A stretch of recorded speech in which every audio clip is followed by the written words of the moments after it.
என்னன்னு பாதி ஸ்டோரி தான் இருக்கு. எவன இந்த கதையை எழுதி கொடுத்தது? மீதி ஸ்டோரி அவங்ககிட்ட கொடுக்காம போயிட்டு இருக்காங்கன்னு. மீதி ஸ்டோரி எனக்கு தெரியும், நான் சொல்லிட்டா.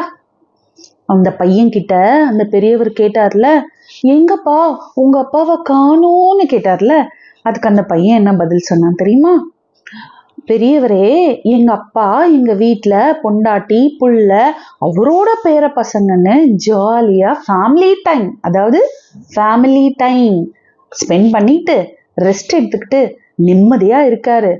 ஆமா, நீங்க என்ன இவ்ளோ அம்சமா இருக்கீங்க, மூஞ்சில ஆனா ஒரு கலை கூட இல்ல, அனாதையா வந்து நிக்கிறீங்க, எங்க போனாலும் தனியா போறீங்க வரீங்களே, எனக்கு உங்களை பார்க்க ரொம்ப பாவமா இருக்கு அங்கிள். என்னாச்சு உங்களுக்கு? உங்க ஃபேமிலி எங்க? உங்க பொண்டாட்டி புள்ள எங்கன்னு கேட்டானா. அவன் கேட்ட கேள்வியில ரொம்ப அப்செட் ஆகி மூஞ்ச கீழே தொங்க போட்டுக்கிட்டு அந்த பெரியவர் யோசனையில கவலையில வீடு போய் சேர்ந்தாராம். இதுதானே அந்த முழு கதை. கதை நல்லா இருக்கா? நீங்க ப்ரொடியூஸ் பண்றீங்களா, நான் இந்த கதையை டைரக்ட் பண்றேனா? எப்படியும் நீங்க நடிக்க மாட்டேன் சொல்லிட்டீங்க, அதனால நம்ம வேற யாராவது நல்ல நடிகரா போட்டு நடிக்க வைக்கலாம்.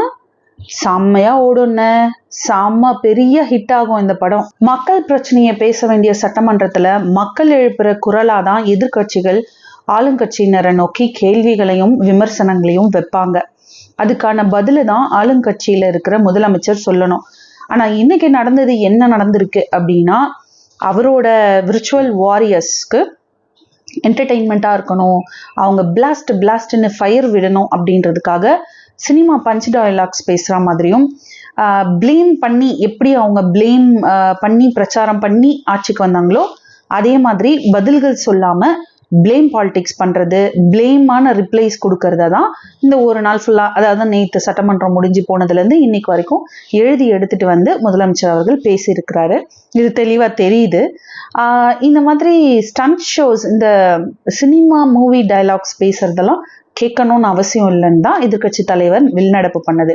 ஏன்னா எதிர்கட்சி தலைவரை நாங்கள் உங்களுக்கு எதிராக உட்கார வச்சிருக்கிறது நீங்க சினிமா டயலாக்ஸ் பேசுறதையும் இல்லை உங்களோட என்ன சொல்றது அந்த ஆக்ஷன்ஸ் எல்லாம் காட்டுறீங்களா, அதையெல்லாம் சட்டமன்றத்தில் காட்டுறதுக்காக இல்லை, எங்களுக்கான சொல்யூஷன் சொல்றதுக்காக அப்படின்றத மாண்புமிகு முதலமைச்சர் சி ஜோசப் விஜய் அவர்கள் தெரிஞ்சுக்கணும்.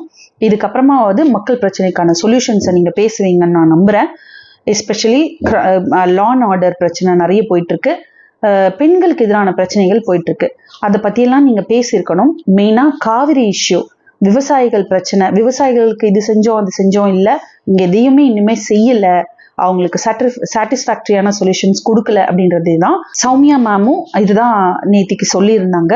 ஆனா உங்களுக்கு அதெல்லாம் எதுவுமே காதுல கேட்கல. உங்களோட கட்சிக்கு உண்டான துதி பாடல்களும் நீங்க என்னமோ பெரிய சாதனை பெரிய தியாகங்கள் செஞ்சிட்ட மாதிரியான தற்புகழ்ச்சியான விஷயங்களை தான் நீங்க சொல்லியிருக்கீங்க. மக்கள் எங்களுக்கான தேவைகளை நீங்க சொல்லவே இல்லை.